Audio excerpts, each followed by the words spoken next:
researchers are showing that there's basically 4 reasons behind bad knees, the 4 main causes. One of them, the American Orthopedic Society for Sport Medicine has actually said that, excessive body weight is one of the main concerns being for overweight. being overweight. And Yeah. they said that they've shown significant improvements in people's pain, stiffness, and function from weight loss programs for people who are obese and a little bit overweight.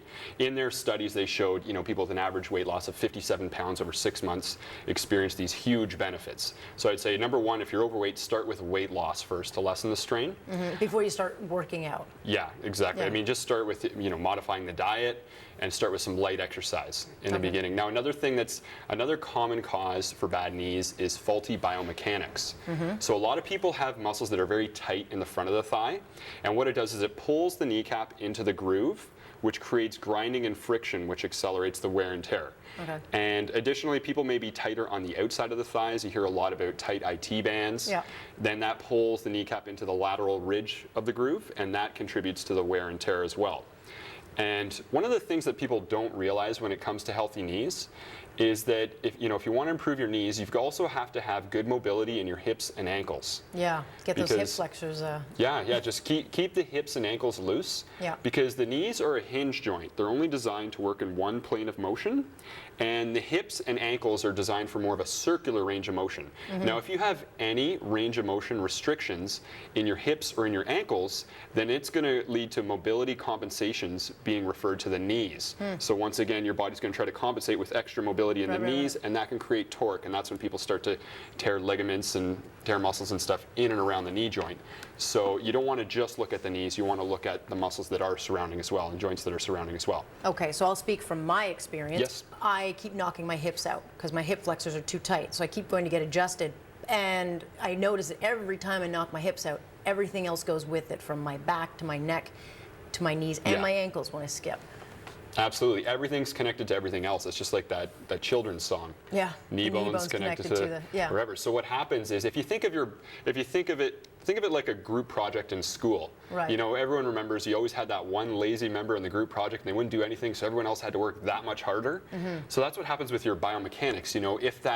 If that lazy member is your hip joint or your ankle joint or something like that, then your knees are going to have to work that much harder. Right. So it's important to have a holistic approach to healthy knees as well. I think a lot of people, when they get knee issues, they immediately run out to their drugstore and buy bandages and tensor bandages and immediately wrap them. Do you suggest that, or do you suggest strength training or rehabilitation?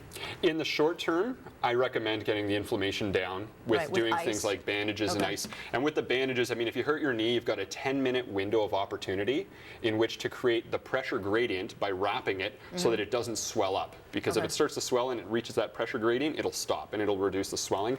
And ice, compression, elevation, all of those things help. Now, in addition, we want to look at some of the factors that may be creating the knee problem.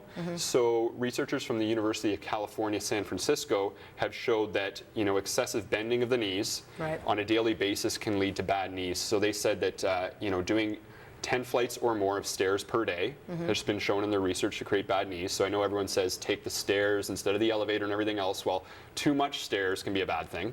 They also showed that over 30 minutes a day of squatting or deep knee bends also creates some degeneration in the knees. 30 minutes of who's squatting for 30 minutes a day? I know. I suppose the sumo wrestlers maybe. I don't know. So I would say vary your exercise movements. Yeah. Now, and they've also showed, University of California, San Francisco researchers also showed that you want to limit the amount of strenuous activity. So high impact activity such as plyometrics. Yeah. They say don't do it any more than 1 hour 3 times a week. Okay. And be careful on things like the treadmill. I find that the treadmill always gets me, always creates injuries. Well, you know what? When you land with 3 to 4 times your body weight, and all that shock and trauma is transferred up into the knee joints, hip joints, low back, everything else. I stay right away from it. So before we let you go, fact or fiction, work through the pain? I would say that's fiction. Right. It all depends on what type of pain. If it's a sharp shooting pain, that's nerve impingement, don't work through that. Stop whatever you're doing. If it's a burning muscle pain, you can work through it. But I wouldn't let an injury deter you from getting to the gym and working out. There are always ways to work around it. True.